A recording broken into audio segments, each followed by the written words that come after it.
Good morning, everybody. Today we'll be talking about identifying and treating blood sugar issues in the naturopathic practice. This will be a 60-minute slideshow for the Alternative Medicine College of Canada. This is a slideshow that is meant to be a complement to the course material of the following courses: F244, F343, F142, and F445. The goal being to contextualize some of the material that is presented in those courses. So one may ask, why is it so important to identify blood sugar issues in the naturopathic practice? And the answer is that it is a very, very common ailment that we will see in the naturopathic practice, and it can manifest in a number of different ways. Individuals can present with quite a variety of symptoms that are extremely common in the modern day world and can be very easily corrected once blood sugar issues are identified and treated adequately. Generally speaking, blood sugar issues respond very, very well to dietary interventions, supplements, and lifestyle changes. And this is where naturopathic medicine is extremely powerful, because it allows us to reverse a condition that can otherwise progress to much more serious concerns such as hypertension, obesity, cholesterol issues, diabetes, blocked coronary arteries, heart attacks, strokes, and so on and so forth. So blood sugar issues really are at the core of the cardiovascular and obesity epidemic that a large number of developed countries are experiencing, and for this reason, we will be seeing individuals suffering from all of these concerns extremely commonly in the naturopathic practice. So in the next hour, we will be talking about the following points. First of all, we'll describe what a blood sugar issue is, and describe the types of symptoms that may be associated with a blood sugar management problem. We'll discuss the common lab tests that are typically seen to confirm a suspicion of a blood sugar management issue. And of course, we'll talk about the treatment plan in the naturopathic practice. In conventional medicine, a blood sugar issue is typically defined really as diabetes. So until very recently, unless a person had lab values that would make them fall in the diabetic range, nothing was done about many of the functional symptoms that can present before a person's fasting blood glucose on a lab test is somewhat off. However, there has been a great deal of research in the last couple of decades that have shown us that blood sugar issues actually start slowly, and the person will have certain symptoms, and it will only gradually progress to diabetes, obesity, and so on. So in the naturopathic practice, what we define as a blood sugar issue is basically any time we see symptoms that occur when there are important fluctuations in blood insulin levels in the day or at night. It's important to recognize that blood sugar issues are not only diabetes, but as we will discuss shortly, there is actually a great slew of symptoms that are due to blood sugar insulin fluctuations, but are not yet bad enough to be called diabetes with a conventional practitioner. And yet catching and reversing these symptoms earlier allows us to prevent diabetes and more serious cardiovascular concerns later on. So that is why it is very important to identify when a person might tend towards a blood sugar issue. One clue that a person may be going in this direction is also obviously their family history. So if a patient tells you that their father has diabetes, that their mother has had stroke or heart attack, that some of their siblings suffer from high blood pressure, or if many family members are overweight or obese, these are all very serious pointers that this person's genetic makeup may mean that they're more likely to have blood sugar dysregulation. And so it is important to educate them about that so that they may eat a diet that is adequate for their physiology and prevent going down the path of diabetes and cardiovascular inflammation. In order to understand exactly what blood sugar issues are and therefore understand a little bit better about their treatment plan, we need to understand more about the physiology of blood sugar control. So this is what we will be doing in this next slide. On this graph, you can see on the horizontal axis time after a meal. We will be discussing meals that contain carbohydrates. Carbohydrate being a food group that is broadly made up of starches and of anything that actually overtly tastes sweet. So things that taste sweet, such as fruits, chocolate bars, cookies, these are typically made up of short chain molecules such as glucose, galactose, fructose, maltose. They're typically made up of two molecules of glucose, and that is why they taste sweet. Starches such as bread, rice, pasta, potatoes, carrots, sweet potato, all of those are actually made of very long chains of many glucose molecules stuck together. For this reason, they don't taste sweet just like fruits and chocolate bars, and yet they're also made up of many, many glucose molecules attached to one another.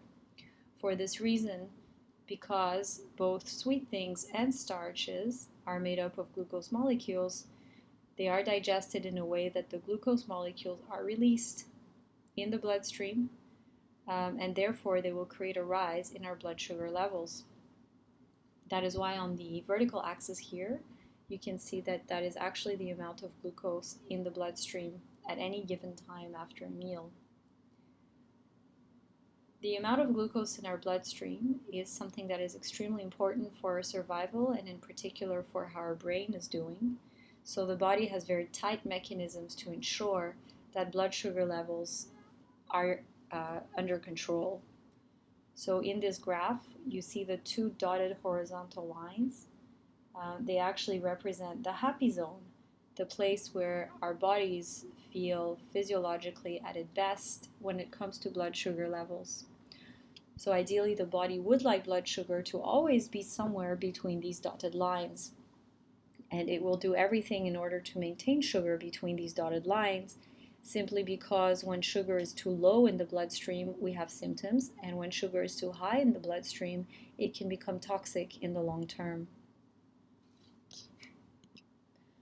What happens when we consume a carbohydrate, and in particular a simple carbohydrate? Because simple carbohydrates are refined carbohydrates for the most part, they are made up only of these glucose molecules attached to one another with very little fiber content, very little mineral content, and very little B vitamin content. What happens is that very quickly our digestive system will separate the glucose molecules from the long chain of starches, for instance, so that individual glucose molecules are free-flowing in the digestive system and will be quickly absorbed in the intestinal mucosa, through the intestinal mucosa and into the bloodstream. So once we measure blood sugar levels shortly after consuming a meal that has simple carbohydrates and within the next few hours after that meal, we would see a curve that looks like the red curve presented here. We can see a quick rise in blood sugar levels that takes us to the peak of this graph. Usually when people are at the peak, they don't really feel anything. If anything, they may feel somewhat alert. This is how most people feel about 30 minutes after a breakfast that is a typical unhealthy urban breakfast. So for example, white toast with jam, hot chocolate, refined breakfast cereal with milk. All of these items are only simple carbohydrates. There is no real protein or fiber or fat content to slow down and balance digestion. So really all of the lactose found in the milk, for instance, the glucose found in the refined breakfast cereal, all of the glucose molecules that make up the long starchy chain that makes for white toast, all of these glucose molecules are absorbed very quickly until we reach our peak, about 30 minutes after such a breakfast. Another meal that might create this, for instance, is having a lot of steamed white rice, a plate of pasta, a Subway sandwich, anything that is made up with white carbohydrates as the crux of our meal will create such a rise in blood sugar levels. So at the peak of this curve, people do not really experience any symptoms, except for perhaps a nice alertness. When blood sugar levels are above the dotted line, this will send a very strong signal for our body to release insulin. Insulin is the main hormone that is involved in blood sugar control, especially in lowering blood sugar levels. Glucagon is the counter hormone that actually helps to raise blood sugar levels when they are too low. Because in our modern day society we tend to overdo the carbohydrates, it is insulin that will be at the core of this discussion today, because that is the hormone that tends to be overproduced, to which we're overexposed, and which leads to inflammatory consequences, mostly on the cardiovascular system. Glucagon does not seem to be as problematic simply because hypoglycemia is much less of a problem than fluctuations in blood sugar levels on the high side in the developed urban modern day world. So what happens is when blood sugar levels rise way above this dotted line, the body sends a strong signal to release insulin. And because insulin levels are high, insulin will be then very effective at lowering blood sugar levels through mechanisms which we'll discuss very shortly. So what happens is after the sugar peak and insulin peak, we get a sugar crash, which is the trough that you can see here at the bottom here. So because insulin was so effective, blood sugar levels, which were originally high, are now very much on the low side. What happens is that this is called hypoglycemia. Hypoglycemic symptoms will depend on people, but typically they will be experienced as a sudden dip in energy and weakness. Sometimes people will experience headaches, terrible cravings for more refined carbohydrates typically, and for a lot of people there will be mood swings and particularly irritability. So when we have a blood sugar peak, we don't really feel any symptoms, but when we have a blood sugar crash, most people will feel very poorly. This will lead to a very real physiological reaction for people to eat and raise those blood sugar levels, thus creating a bit of a vicious cycle where we have eaten, let's say, a breakfast with a lot of refined carbohydrates. Then around 10 a.m. perhaps we have that hypoglycemic dip, and then we will seek out further refined carbohydrates to quickly bring those blood sugar levels up around lunchtime. After lunch we'll feel fine, especially if there was a simple carbohydrate in our lunch, and around 3 or 4 p.m. we'll again experience a hypoglycemic dip. At that time, most people will tell you that they suddenly have cravings, they feel tired, it's hard to carry on at work, and that is usually when they'll head to Starbucks for a chocolate or sugar-laden muffin. So a lot of adults in the modern day world, their energy levels are literally enslaved to this red curve, the peaks and troughs of our blood sugar levels throughout the day. In order to understand a little bit more about how central insulin is to our well-being, it's useful to look at what insulin does on a cellular level. So you can see here the pink blob represents a cell. The cell will have two receptors. The blue receptor is a glucose channel, which means it's an opening in the cell membrane that will selectively allow blood glucose to enter the cell. Once blood glucose has entered the cell, there is less glucose in the blood, and therefore blood sugar levels will drop to hopefully a healthier level. In the converse, cellular levels of glucose will rise, which is typically a beneficial thing because the glucose needs to be broken down and metabolized for the cell to make energy. The other receptor here on this cell is a red receptor, which is the insulin receptor. The insulin receptor is very specific to the insulin molecule, a little bit like a lock and a key specific for a specific lock, and if we try using a different shaped key into that lock, it will not open the door. Similarly, the insulin receptor will only allow insulin to bind to the cellular surface. Insulin is here the yellow sponge-like drawing, and this will bind to the red insulin receptor. When this happens, a whole slew of biochemical steps are undertaken in the cell, which will allow the blue glucose channel to open. As this opens, it will selectively allow glucose from the bloodstream to enter the cell. So this is how insulin is able to reduce blood sugar levels. This is what happens on a cellular level. Cells in many different parts of the body have this insulin receptor, in particular on the muscle cells, in the liver, and the fat cells. So if we zoom out from the cell more to the organ systems in the body, this is what insulin actually does. When insulin is released in the bloodstream in response to a rise in blood sugar levels due to a consumption of sugar in our diet, this is the strongest trigger for insulin release. The first place where insulin will ask blood sugar to go is in our muscle cells. So insulin will bind on the cell surface of our muscle cells and allow sugar to enter the muscle. So obviously the more muscle mass we have, because we're a person who exercises, the more sugar the muscle cells will take up and metabolize, which is evidently a very healthy thing. Unfortunately, in the urban world, many of us are way too sedentary, such that our muscle mass is not very big. For this reason, our muscles will be sugar satiated relatively quickly, and blood sugar levels will still be too high for the body's comfort zone. Insulin will then send a signal to the liver by binding to the cellular surface of various liver cells, the hepatocytes, to store sugar as starch. Sugar will be stored in the form of glycogen, where glycogen is a long chain made up of sugar molecules. This is useful so that next time that the person skips their breakfast, next time that they have a hypoglycemic episode, they're not going to faint. Instead, the liver will then release glycogen, and it will be broken down into individual sugar molecules and raise blood sugar levels again. And this will happen all under the influence of glucagon.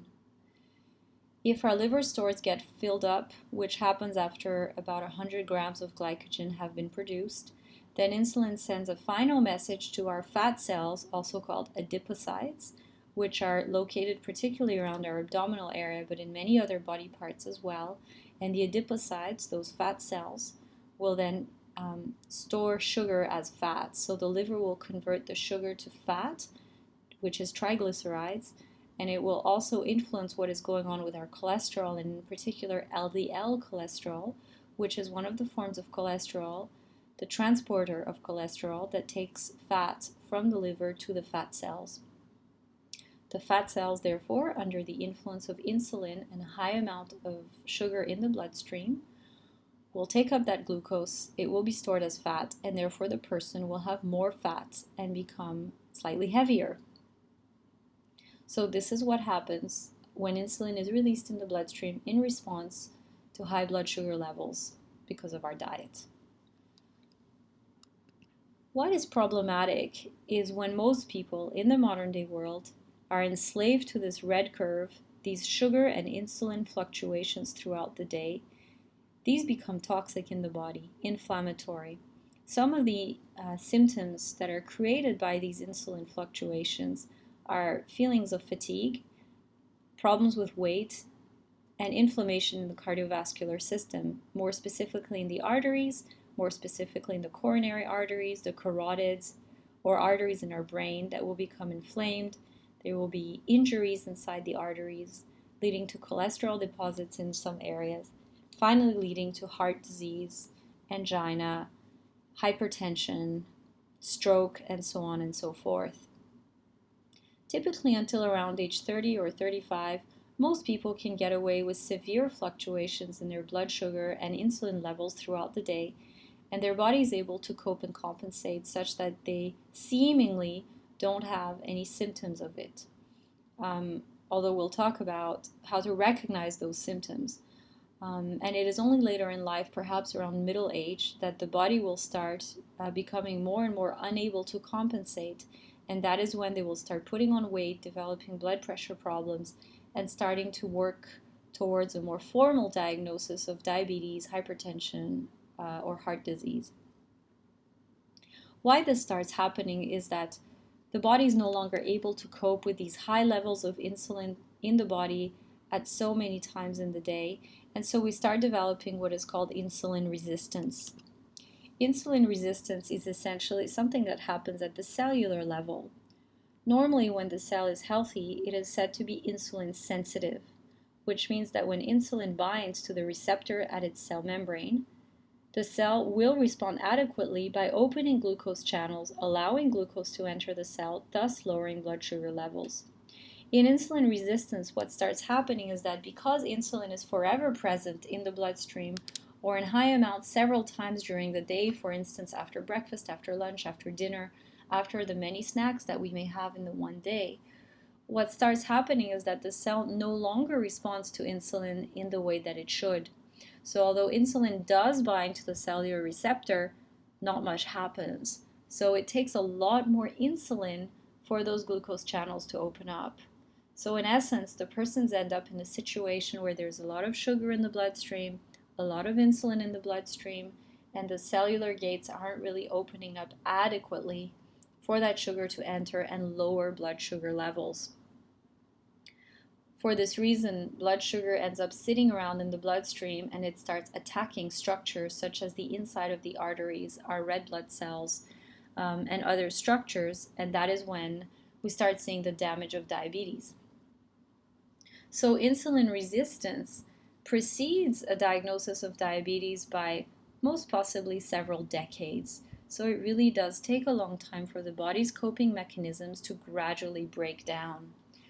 There is now a lot of direct evidence that shows that insulin resistance is central to what is called metabolic syndrome. So basically, when there's been fluctuations in blood sugar levels that may not be picked up yet on formal blood work, so the fasting blood sugar levels may still be normal. Fasting insulin will typically no longer be normal, but the person may go and get blood work done, and although they are overweight, and perhaps they have some functional symptoms of blood sugar issues, which we'll discuss in a minute, they are not going to be labeled as diabetic. And so because of that, it will be difficult for them to resolve their problem because they won't know what treatment plan is adequate. But when insulin resistance has been there for quite some time, a person starts developing high blood pressure. They may then be categorized as a diabetic person if their fasting blood sugar is now too high, and they will most certainly develop central obesity or putting on too much weight around the abdominal area. This seems to be particularly true in people who are ethnically Caucasian. There is now research on a lot of the Southeast Asian population, which is showing that in these people, because of genetic variations, they may have a situation of insulin resistance, but they will not become overweight as fast as their Caucasian counterparts, even though they are still diabetic, hypertensive, or at risk of cardiovascular disease and stroke. So it is not necessarily because a person is not overweight that we can for sure rule out insulin resistance. The best way to know is to ask a patient about their symptoms and look at their blood work. In all individuals where we are suspecting a blood sugar issue as being problematic, and again we'll talk about that in a minute, these are the blood tests that may be relevant. We want them to have done fasting blood glucose levels. Optimally, it should be below 110 milligrams per deciliter. Anything above that is the official classification to label a person as being diabetic. Their fasting insulin level should really be below 5 millimoles per liter. So the lab ranges are actually much higher than this. The lab ranges are oftentimes even up until 30. So sometimes a person may have run a fasting insulin test and be told that their insulin is all normal, but actually we're gradually learning that this normal range from the lab is actually way too generous. A person who is healthy should have a fasting insulin level around or below 5. So if you see that everything is normal on their blood work, like their fasting blood glucose is normal, their HbA1c is normal, and so on and so forth, but they're experiencing functional symptoms of insulin fluctuations and blood sugar issues, and their fasting insulin is above 5, then you know what your treatment plan needs to be, and it is basically teaching them how to eat to manage their blood sugar levels more adequately. HbA1c is glycated hemoglobin. Basically, what that means is that hemoglobin, which is found in red blood cells, and red blood cells have a lifespan of about 120 days. When red blood cells float around in the bloodstream, if blood sugar levels are peaking and are too high a significant part of the day, sugar will start attacking the hemoglobin and attaching itself to it. We then call it glycated hemoglobin. So if we find a lot of glycated hemoglobin on the person's blood work, we know that their blood sugar control for the past 120 days was not optimal. And it is again a measure of how well a person is managing their diabetes, but it's also a measure for us of whether there is a blood sugar issue or not. HbA1c should really be below 6. HOMA-IR is a calculation which is a measure of insulin resistance. It is calculated by taking a look at someone's fasting insulin and fasting blood sugar levels. So it's an equation that is done that the lab can do based on these two values, and we want that insulin resistance value to be below 1. Many doctors do not run the HOMA-IR or the fasting insulin, so this is something that you want to educate your patient about so they can go back to their doctor and lab and get these tested. TAG stands for triglycerides.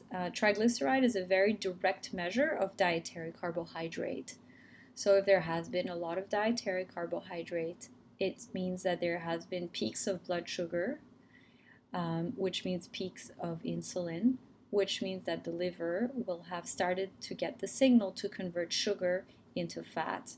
And what that really means is it will be converting sugar into triglycerides. We want triglycerides to be below 150. That is actually quite important because when triglycerides starts rising, those fats will start to deposit themselves around organ tissues. One of the first organs that seem to be affected is the liver, thus leading to a diagnosis of what we call fatty liver or non-alcoholic steatosis, hepatic steatosis. And what that means is that the person's liver is slowly turning into foie gras. This can be diagnosed by doing a blood work and checking liver enzymes and also doing a liver ultrasound. But the first and most effective treatment plan for that is simply to lose weight and to reduce triglycerides. So we want to see it below 150, but for me, actually, optimally, it needs to be below 100. If it's 100 or above, I know the person is consuming too many carbohydrates for their current body physiology. HDL, or high-density lipoprotein, is a carrier, so HDL carries fat around in the bloodstream. HDL is a carrier that brings fat from peripheral tissues back to the liver. It is said to be good cholesterol because we think it is protective against cardiovascular disease, and we want this level to be above 40 milligrams per deciliter. So this number goes towards the total cholesterol level that is seen on the blood work. So a person may have high cholesterol, but if you see that their HDL is above 40, then you're not as worried that their cholesterol is elevated. So if I see a person with an HDL above 40 and triglycerides that are too elevated, I'm less worried than the person with low HDL and high triglycerides. Another important test is the waist circumference of a person. This has shown to be quite predictive actually of cardiovascular disease. So you want it to be below 94 centimeters for men and below 80 for women. This is something very simple that patients can track themselves. If you're able to get them on an exercise program with a trainer, this is something that they can easily measure at the gym. And it's usually a motivating element of their progress because sometimes their weight may not shift on the scale, but actually body fat and body composition is changing. Things are being redistributed, and you will see their waist circumference shrinking relatively quickly. If a person is tending towards metabolic syndrome, meaning that their blood sugar maybe is already not optimal, above 110, maybe their blood pressure has been more than 140 over 90, at 3 separate readings at the doctor or even at home with the home blood pressure cuff, or their cholesterol values have generally not been great, then these are things that you also want to be following up on. The first one here is ferritin, which is both the storage form of iron, but it is also a non-specific inflammatory marker. A lot of people with metabolic syndrome are developing fatty liver, which means inflammation in the liver, and their ferritin will tend to rise. If you see ferritin above 200, it is a concern that warrants them to possibly see a gastroenterologist and get a liver ultrasound done, or another test which is called a liver fast, which allows us to assess the amount of fat deposition and inflammation in the liver. We also want to take a look at liver enzymes, AST, ALT, and GGT. Again, when they're elevated, this is a sign of liver distress, most likely due to fat deposition and inflammation. The calcium score is a measure of cardiovascular inflammation. So what this is essentially is a CT scan of the coronary arteries to assess whether they are blocked or not. A lot of times, if blood sugar is high, if there is blood pressure issues, if cholesterol is too high, it is likely that the coronary arteries in the heart, which are quite convoluted and thin, they're very prone and vulnerable to being blocked. So the calcium score tells us how obstructed are they. The perfect score is 0, and that is really what you're looking for. If it is any higher than that, it should be a strong motivator for your patient to start making dietary and lifestyle modifications, because you don't want to wait for the blockage to increase. If the blockage starts increasing and is picked up on a calcium score, the next step would be to do an angiogram, and usually conventional cardiologists will then ask the person to get some stents inserted and to take blood thinning drugs such as aspirin or sometimes beta blockers. In women, because blood sugar issues can start affecting hormonal balance, you want to look at their free testosterone in the bloodstream and the ratio of LH to FSH, which are sex hormones that are released throughout the menstrual cycle. You basically don't want to see a lot more LH compared to FSH. If the ratio is above 2 or 3, that is diagnostic for polycystic ovarian syndrome. Polycystic ovarian syndrome is essentially it's really diabetes of the ovary, meaning that there's too much sugar in the bloodstream, there are peaks of insulin. These peaks of insulin start affecting ovarian production of estrogens. And what starts happening is that as the ovary keeps on trying to ovulate, there will be the release of a lot of androgenetic hormones such as testosterone and DHEA, and that will start affecting women's menstrual cycle and also creating other symptoms. When we start suspecting that there is a blood sugar issue and that our treatment plan should revolve around lowering carbohydrates in the diet to balance blood sugar fluctuations throughout the day, is when we have the following symptoms. So these really are functional symptoms, meaning that they're not diabetic, their blood pressure is fine, they're probably not overweight. Basically, their blood work looks very clean, except perhaps fasting insulin may not be below 5. And in general, in the conventional medical world, they would just let these people go and not teach them about balancing blood sugar issues, although this is gradually changing as our body of research is really telling us that this really is a problem. So if a person has signs of hypoglycemia, meaning they often have energy dips throughout the day, especially a couple of hours after eating, or if they tell you they are unable to go more than 3 hours without eating, because if they do that, they start feeling very, very tired. Perhaps they feel very weak. They might get a headache. Or if they tell you they have very strong cravings, leading them to eat snacks, fruits, that cup of coffee several times in the day, all of these are signs of hypoglycemia. Sometimes we might not suspect it because the person may not be eating chips and muffins when they get hungry, but fruit. So the person says they're very, very healthy, they consume fruits in the morning and they consume fruits in the afternoon, and you ask them a little bit more about that, you find out that they are actually feeling hungry or they have sugar cravings, and they feel that the healthiest thing to be snacking on is fruit, when actually, although fruit is a relatively supposed to be relatively healthy food with fibers and vitamins, if the body is already down the road of insulin resistance, fruit is really not adequate and it will only entrench a problem of blood sugar problems. It can sometimes be very, very difficult for people to accept this idea simply because we have been conditioned now for a very long time to think of fruits as healthy, and because fruits are sweet, so they're just nice to eat, and being told that you can't eat those is difficult. Another sign of hypoglycemia is mood swings and irritability, and especially in women premenstrually, that will be a little bit worse and is also a sign of blood sugar management issues. Acne or boils, recurrent boils, these are also signs of blood sugar regulation problems. So acne is really called the diabetes of the skin. We think that what is happening is that blood sugar is too high several times in the day.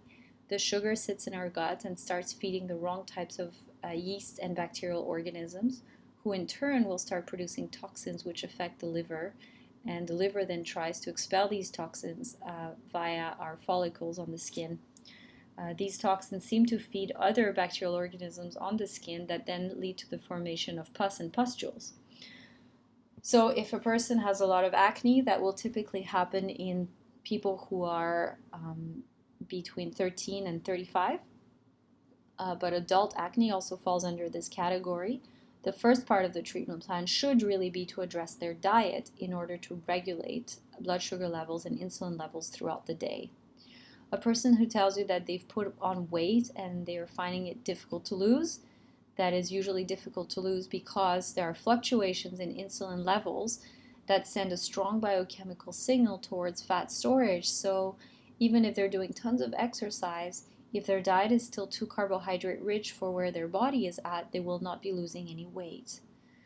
Feeling puffy with water retention, not just premenstrually, but throughout the menstrual cycle in both men and women, is again a sign that there is too much insulin in the bloodstream at a given time in the day, and that leads to inflammation and water retention. So you'll be surprised to see that when you reduce carbohydrate in a person's diet while increasing their amount of healthy fat and protein, they will lose water relatively quickly, really within the first 2 weeks of the diet. Skin tags are very common when people have dysregulations in their blood sugar. That tends to happen also when they put on the weight. Unfortunately, those are not reversible, so even after they have lost the weight, they have regulated their blood sugar control, the skin tags will not go away, and if it is a cosmetic issue, they may need to visit a dermatologist to get them removed. In women, when blood sugar has been fluctuating too much throughout the day, and therefore insulin levels have generally been on the high side, it will start interacting with the ovary and create hormonal imbalances. So if a person has irregular menstrual periods or painful menstrual periods, and they have other little signs of blood sugar imbalances, or if they have an overt diagnosis of polycystic ovarian syndrome, meaning they've been to a gynecologist, they've done a pelvic ultrasound, they have cysts on their ovaries, and perhaps they're overweight, and they have acne and hirsutism, which is hair growth in unwanted parts of the body, then for sure you need to address blood sugar issues with them. So again, these may be symptoms that are arising that their doctors have not flagged as blood sugar issues. Their blood sugar levels may look perfectly normal on blood work, but you know that this is already a functional blood sugar issue.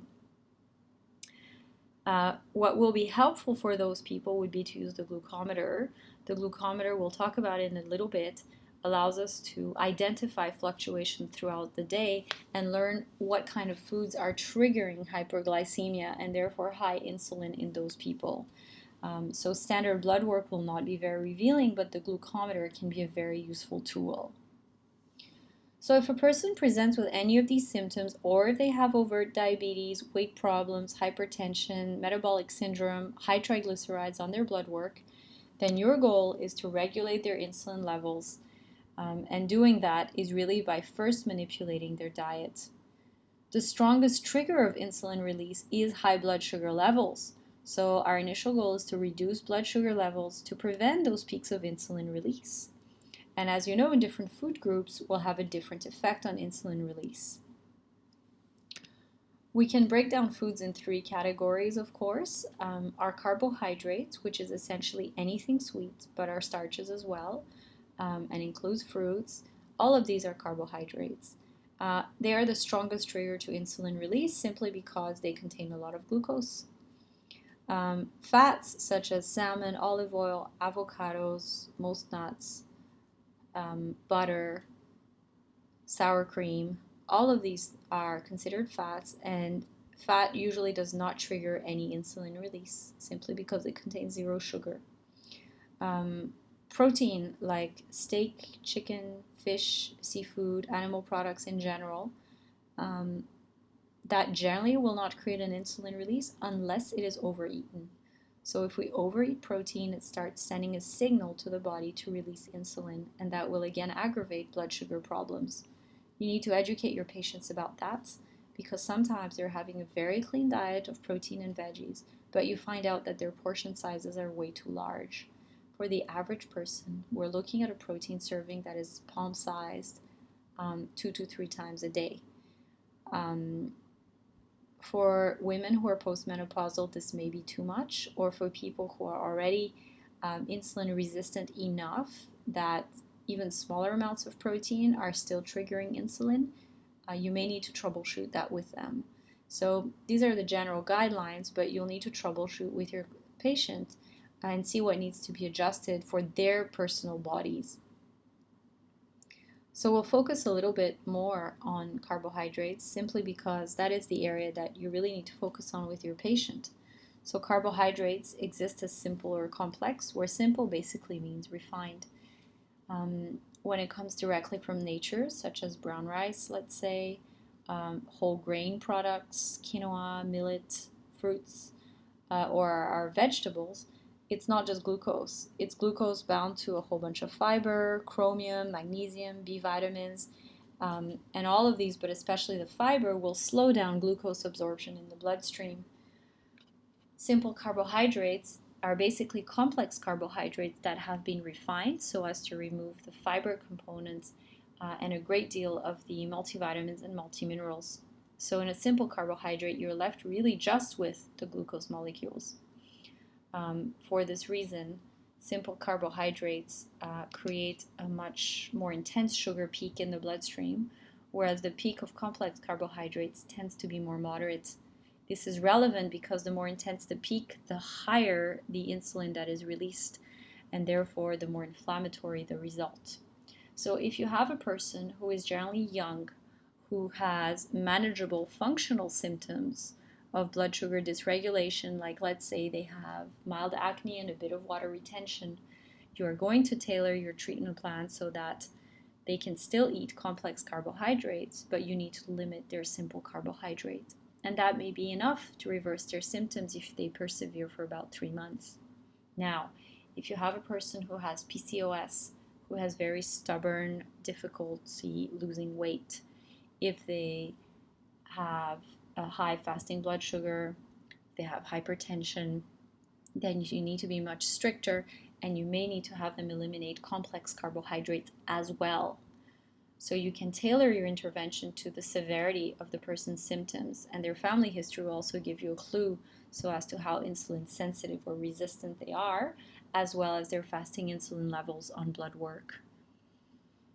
So if the person is not that insulin resistant and only has functional symptoms, their diet can look like this.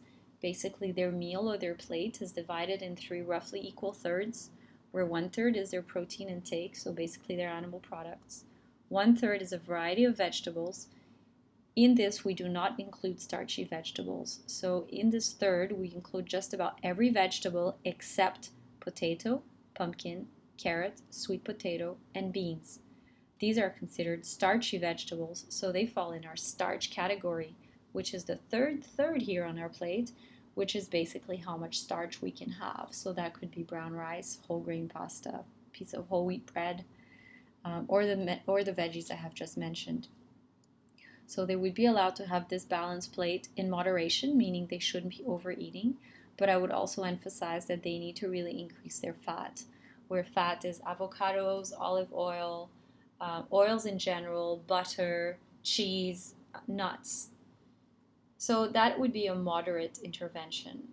The more the person tends to more organic changes and more severe symptoms, like we're talking more than acne now, we're talking hypertension, a diagnosis of PCOS, stubborn weight gain, then I would entirely remove the third of carbohydrates and have them essentially eat a meal that is 50% animal protein, 50% vegetables, and a high emphasis on fats. Why we need to emphasize fats is that if you don't include the fats and simply remove the carbohydrates, the person will be very, very hungry. They'll essentially go into hypoglycemia and starve. And when they starve, they are going to eat that chocolate bar. So in order to make it easier at the beginning, it's a good idea to go a little bit heavier on the fats, including things like coconut oil, and to be very strict with the carbohydrates, including fruits, including pumpkin, including carrots, including potatoes. It's also a good idea to remind your patients that milk is a lot of lactose and therefore it falls under the carbohydrate category, and to eliminate fruit juice entirely. So again, this is the backbone of the diet, but you need to tailor it to make it more or less stringent depending on where your patient is at, what is reflected on their blood work, and their family history. Generally speaking, when you put a person on a higher protein, low carbohydrate, higher fat diet, I would ask people to persevere for 3 months. But if they only have functional symptoms, meaning their blood work was generally pretty good, things like fatigue, acne, water retention, this improves very, very quickly. After 3 months, you can start expecting a normalization of their menstrual cycle, meaning more regular periods, less painful periods, and you would expect a weight loss of anywhere between 4 and 10 kilos. If you're working with women, it is generally harder for them to lose weight than men, simply because they have less testosterone, so it's harder to build muscle mass. If you're working with younger people, it generally goes much, much faster, so you don't need to be that strict with them. If you're working with postmenopausal women, that is absolutely challenging, and this sometimes in 3 months, all they lose is 4 kilos, and that is already considered quite successful. I would not carry out any lab tests until the 3 to 4 months mark, and at that time, after 4 months, you are expecting a normalization of their fasting sugar and insulin levels, as well as their HbA1c. Usually what starts happening is that if there was any fat deposition around the organs, and particularly the liver, that fat will start becoming mobilized, meaning there is a transient increase in triglycerides and LDL cholesterol. This usually happens within the first 6 months of the diet, and after that, when the body has gotten rid of all this fat, cholesterol usually normalizes very nicely. If it was a woman with overt PCOS, meaning she may have had high free testosterone on her lab work and her LH was too elevated, after 3 months you are looking for improvements in those levels, but it may not be perfect yet. It's been my experience that it does take a good 6 to 9 months for PCOS to really start turning around. Now, if the person has done everything that they should be doing, but somehow the results are not as fast or as stable or as far-reaching as expected, I would suggest that people start using the glucometer to troubleshoot. The glucometer is a device that is typically used by diabetics to monitor their blood sugar levels when they wake up in the morning and about an hour after each meal.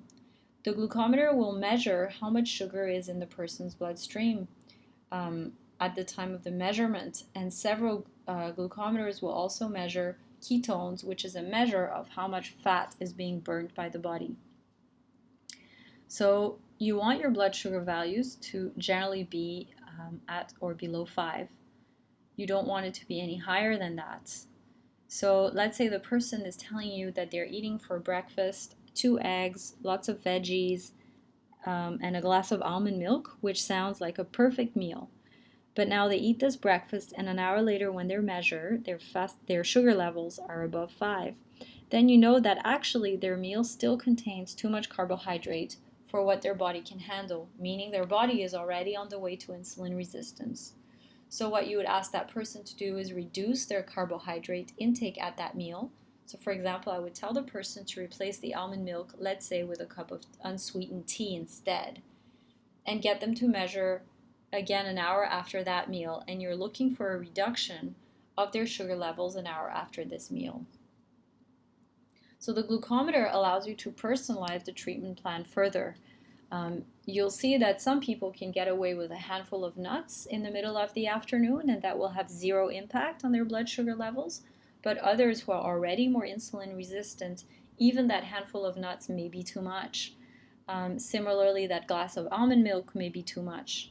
Or sometimes they're not even having foods that have some amount of starch, like nuts, but maybe they're having a steak meal and they're overeating the protein.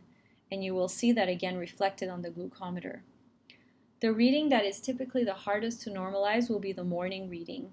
So when they wake up in the morning before breakfast, if they use the glucometer, if their blood sugar values are too high, it is a reflection of two things: either their dinner meal the night before, or there is what is called the dawn effect, which is basically because overnight, so presumably over 2 hours, the person will be fasting while they're sleeping, blood sugar levels will naturally drop. In a person who does not have insulin resistance, there will be a signal that is sent to the liver to release glucagon, to the pancreas to release glucagon, and glucagon will cause the liver to release glycogen. It will be turned into sugar. It will raise those blood sugar levels, but blood sugar would still be below 5. In the person who is insulin resistant, this dawn effect is more pronounced, so that the liver releases essentially too much sugar. And this is a sign that there is something wrong. So you want to work towards a normalization of all of the person's reading, including their fasting morning reading. I use the glucometer quite a lot in a lot of people who are not diabetics. I will use it in women with very stubborn weight. I will use it in women with PCOS. And it's also quite useful to address food intolerances. So I have had people react very strongly to gluten and perhaps lesser so to other grains. So it really allows you to tailor their treatment plan. And they don't need to do it 3 times a day ongoingly, but simply for the first 10 days to try and tailor their treatment plan, and then they can do it occasionally to see how they're doing. So the dietary intervention really is the crux of the treatment plan, but we do have some supplements that are well known to help with blood sugar control. If the person changes nothing in their diet, those supplements will definitely not be sufficient, but they have been shown in quite a number of studies to really help enhance what we're trying to do with diet. One of them is chromium picolinate. I've written the dosages there.